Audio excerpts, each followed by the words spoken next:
Bismillahirrahmanirrahim. Assalamualaikum warahmatullahi wabarakatuh. Bagaimana kabarnya anak-anakku sekalian?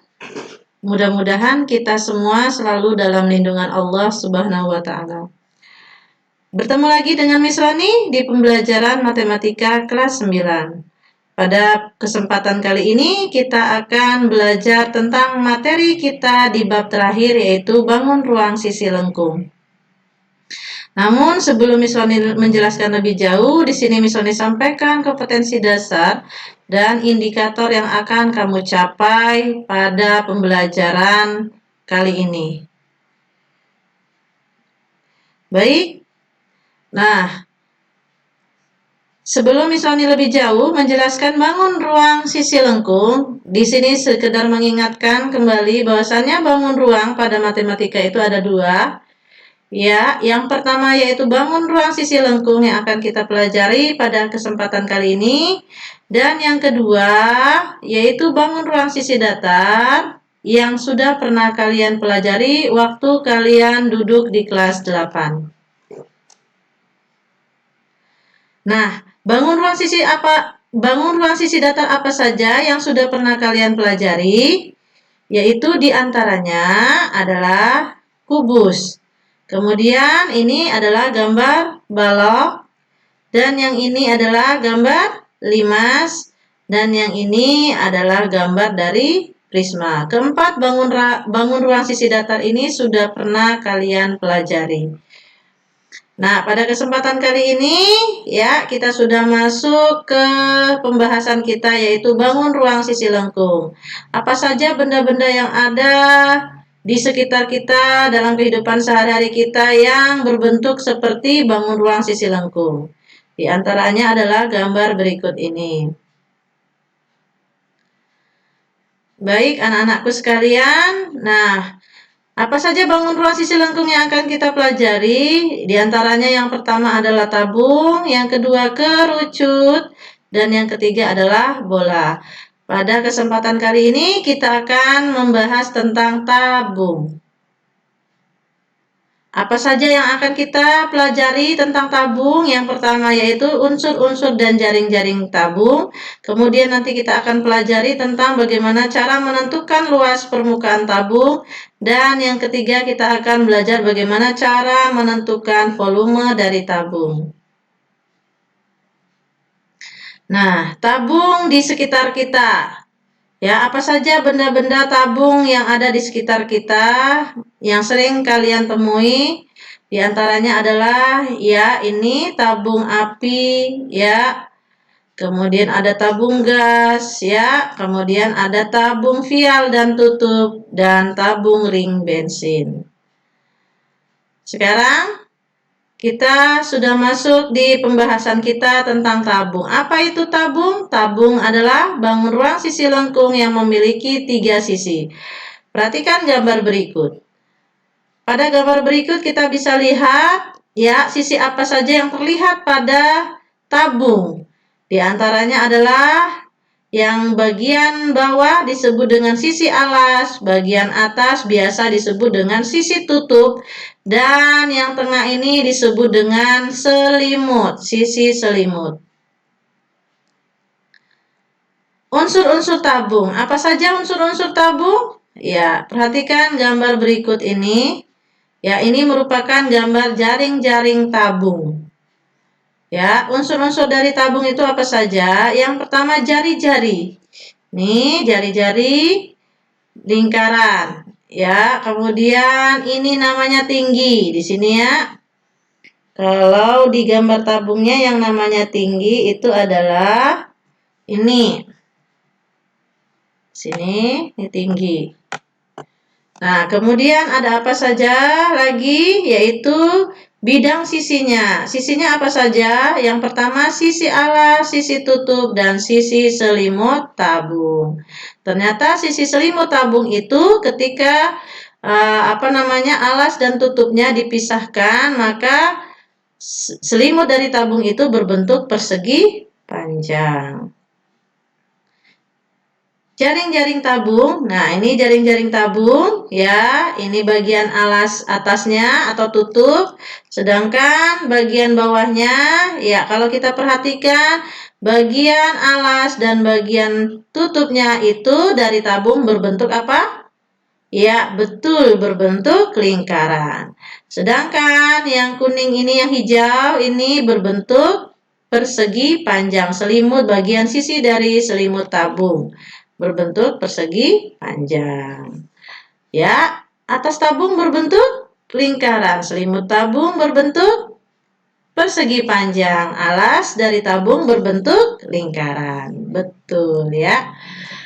Oke, yang selanjutnya, nah, berdasarkan jaring-jaring tabung tersebut kita peroleh yaitu bagian alas tabung itu berbentuk lingkaran, bagian selimutnya berbentuk persegi panjang, dan bagian atas atau tutup tabung itu berbentuk lingkaran.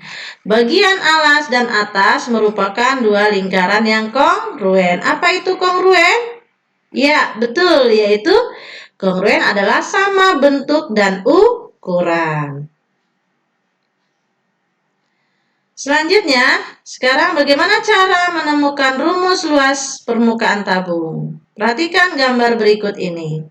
Ya, pada gambar ini dilihat bahwa alas dan tutup dari tabung itu berbentuk lingkaran. Nah, kita perhatikan selimut dari tabung tadi itu berbentuk persegi panjang. Nah, kalau pada persegi panjang kan ini disebut dengan panjang. Ya. Sedangkan pada tabung ini disebut dengan keliling lingkaran. Apa rumus keliling lingkaran? Ya, betul, yaitu 2pi R. Ya, betul sekali ya. Oke, selanjutnya kalau pada persegi panjang ini namanya lebar, gitu kan? Nah, kalau pada tabung ini namanya tinggi. Sehingga luas selimut tabung itu sama dengan luas persegi panjang. Nih ya. Luas selimut tabung itu sama dengan luas persegi panjang. Nih ya, kurang dikit ya. Oke, luas persegi panjang itu kan panjang kali lebar. Panjangnya tadi apa? 2pi R. Kemudian dikali lebarnya itu apa? Tinggi. Jadi luas selimut tabung itu adalah 2pi RT. Diingat-ingat ya. Oke, selanjutnya. Kalau kita perhatikan, permukaan tabung itu ada apa saja? Ya, permukaannya itu ada yang pertama sisi alas. Nih, sisi alas. Kamu perhatikan, sisi alas dengan sisi tutupnya bagaimana bentuknya? Sama, yaitu sama-sama berbentuk lingkaran. Lingkaran yang kongruen, berarti ada dua. Ya, ada dua lingkarannya. Jadi, luas permukaan tabung itu sama dengan luas selimut. Selimutnya itu berbentuk persegi panjang ditambah luas alas dan ditambah luas tutup. Luas alas dan tutupnya yaitu berbentuk luas lingkaran. Nih ya. Tadi kita sudah ketahui luas selimutnya. Ini ya, luas selimutnya itu adalah 2pi RT. Ditambah luas lingkaran itu adalah pi R kuadrat. Nih, pi R kuadrat. Karena alas dan tutupnya sama, berarti ada dua luas lingkaran. Berarti 2pi R kuadrat. Sehingga didapat 2pi R ini kan sudah sama ya, 2pi R, kita keluarkan 2pi R, berarti 2pi R dikali berapa, dikali apa hasilnya 2pi RT nih. Kalau dikalikan 2pi R kali T berarti 2pi RT yang ini. Ya, sedangkan 2pi R kalau dikalikan R menjadi 2pi R kuadrat yang ini, gitu ya. Sehingga rumus ruas permukaan tabung itu adalah ya 2πr dikali R tambah T. Ini ya anak-anak semuanya yang perlu kalian ingat ya. Selanjutnya, sekarang bagaimana jika bentuk tabung tersebut tanpa tutup? Nggak ada tutupnya. Bagaimana cara menentukan luas permukaannya? Berarti luas permukaan tabung tanpa tutup, ini ya, luas permukaan tabung tanpa tutup, ini bacanya LPTTT, itu adalah luas permukaan tabung tanpa tutup. Berarti permukaan yang terlihat adalah luas alas sama luas selimut. Sehingga, ya, mohon maaf, ini tidak ada ya, luas alasnya ini nggak ada duanya, mohon maaf nih. Berarti luas alasnya kan πr kuadrat, ditambah luas selimutnya kan tadi 2πrt. Sehingga kalau disederhanakan, luas permukaan tabung tanpa tutup itu adalah πr dikali R tambah 2T. Karena kalau dikalikan πr kali R hasilnya πr kuadrat. Nih ya. Kemudian πr dikali 2T, maka hasilnya adalah 2πrt.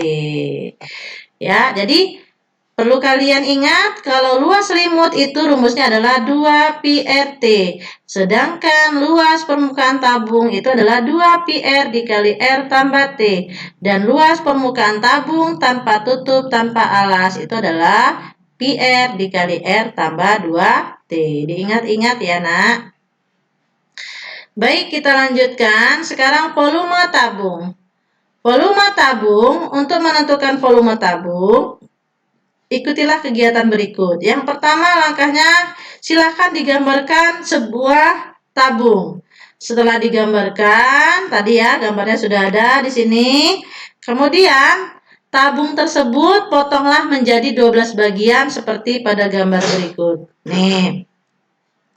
Ternyata setelah dipotong-potong dan disusun, tabung tersebut ya membentuk seperti susunan gambar berbentuk prisma. Jadi potong-potongan dari tabung itu ketika disusun ya seperti membentuk prisma. Jadi artinya ya apa yang bisa kalian simpulkan? Setelah tabung dipotong ya dan disusun, maka kita memperoleh sebuah bangun ruang yang baru yaitu prisma. Dengan tinggi prismanya itu adalah tinggi tabung, di mana lebar alas prisma itu adalah jari-jari tutup tabung. Panjang alas prisma itu adalah setengah keliling tabung. Oke ya. Karena prisma itu terbentuk dari tabung, apa yang dapat kalian simpulkan? Ya, betul ya. Jadi, volume tabung itu sama dengan volume prisma. Sehingga volume prisma itu adalah luas alas kali tinggi. Maka, volume tabung itu adalah, ya, ini volume tabung itu adalah VR kuadrat T. Ini ya, volume tabung itu adalah VR kuadrat T. Ini rumusnya ya. Ya, alasnya kan berbentuk lingkaran. Ya, berarti PR kuadrat dikali tinggi tabung. Jadi volume tabung adalah PR kuadrat T. Karena volume tabung sama dengan volume prisma, jadi volume tabung itu adalah PR kuadrat T. Diingat-ingat ya nak. Oke, selanjutnya contoh soal yang pertama. Perhatikan gambar berikut ini. Ingat ya, kalau soal cerita sebaiknya dibaca dulu, kemudian baru diketahui apa yang, dituliskan apa yang diketahui dan apa yang ditanyakan. Tentukan luas terkecil aluminium yang diperlukan untuk membuat kaleng berbentuk tabung di samping. Oke, kita tulis dulu apa yang diketahui. Ya, yang diketahui adalah sebuah tabung dengan diameternya 20, maka jari-jarinya 10 dan tingginya 10. Kemudian yang ditanyakan apa? Luas permukaan tabung. Maka penyelesaiannya adalah luas permukaan tabung itu adalah 2πr dikali R tambah T. Kita masukkan nilainya 2, R-nya itu adalah 3,14. Dan jari-jarinya 10, kemudian jari-jarinya yang ini juga 10, ditambah 10 tingginya. Sehingga didapat 2 kali 3,14 itu 6,28 dikali 10, berarti 62,8. Nah, 10 tambah 10 itu 20, berarti 62,8 kali 20 hasilnya adalah 1256 cm kuadrat. Ya, kalian bisa cek dihitung kembali nanti ya. Oke, yang berikutnya, contoh yang kedua. Perhatikan contoh yang kedua. Tabung di samping mempunyai jari-jari 10 cm dan tingginya itu adalah 15 cm. Tentukan volumenya, ya. Berarti kita tulis yang diketahui. Jari-jarinya 10, tingginya 15, yang ditanyakan itu adalah volume. Maka penyelesaiannya adalah volume tabung itu VR kuadrat T. Kita masukkan nilainya, ya. V-nya 3,14 ini ya. Kemudian jari-jarinya kan 10. Berarti 10 pangkat 2 itu adalah 10 kali 10. Baru tingginya itu adalah 15. Sehingga 3,14 kali 10 kali 10 kan 100, 314 dikali 15. Hasilnya adalah 4.710 cm kubik. Oke, bagaimana anak-anakku sekalian? Bisa dipahamin? Insya Allah ya. Oke, lanjut ke contoh yang ketiga. Luas selimut tabung 314 cm kuadrat. Apabila jari-jari alas tabung 5 cm dan pi-nya 3,14, hitunglah luas tabung tersebut. Oke, biasakan tulis yang diketahui. Yang diketahui kan luas selimut tabung. Oke, ini ya, luas selimut tabung. Itu adalah 314. Kemudian apa lagi yang diketahui? Ya, betul, jari-jarinya. Nih, jari-jari diketahui 5 cm dan pi-nya itu adalah 3,14. Yang ditanya apa? Luas permukaan tabung. Bagaimana rumus luas permukaan tabung? Ya, tadi kan rumus luas permukaan tabung itu kan ada luas alas, ditambah luas tutup, ditambah luas selimut. Ingat ya, di sini tingginya belum diketahui. Maka kita langsung pakai dari yang awal dulu. Kalau tingginya diketahui bisa langsung pakai rumus yang terakhir. Karena tingginya belum diketahui maka kita tulis dulu luas awalannya, awal pertamanya yaitu luas alas ditambah luas tutup ditambah luas selimut, gitu kan ya, tabung. Baru kita cari luas alasnya. Alasnya itu adalah berbentuk lingkaran, maka luasnya PR kuadrat. Tutupnya juga berbentuk lingkaran, makanya PR kuadrat juga, gitu ya. Nah, luas selimutnya udah diketahui. Berapa luas selimutnya? 314. Ya, ini udah diketahui. Nah, PR kuadrat ditambah PR kuadrat itu hasilnya adalah 2PR kuadrat. Ingat, A tambah A, ini A ditambah A itu sama dengan 2A, gitu ya. Berarti artinya PR kuadrat tambah PR kuadrat sama dengan 2PR kuadrat. Ditambah 314. Selanjutnya kita masukkan nilai pi-nya. Pi-nya 3,14. Kemudian R kuadratnya itu adalah 5, R-nya 5 pangkat 2. Sehingga didapat 2 dikali 3,14 kali 25 ditambah 314. Berapa ini hasilnya? 2 kali 3,14 kali 25 hasilnya adalah 157. Baru ditambahkan dengan 314. Sehingga hasilnya itu adalah luas permukaannya 471 cm kuadrat. Bagaimana anak-anakku sekalian? Ya, mudah-mudahan bisa dipahamin ya. Jangan lupa untuk dicatat ya, yang penting ya, sehingga bisa diulang-ulang kembali. Apabila nanti ada pertanyaan, silakan kalian bisa WA Miss Roni atau nanti di grup WhatsApp kita ya. Oke, terima kasih atas perhatiannya. Semoga bermanfaat. Selamat belajar. Miss Roni akhiri. Assalamualaikum warahmatullahi wabarakatuh.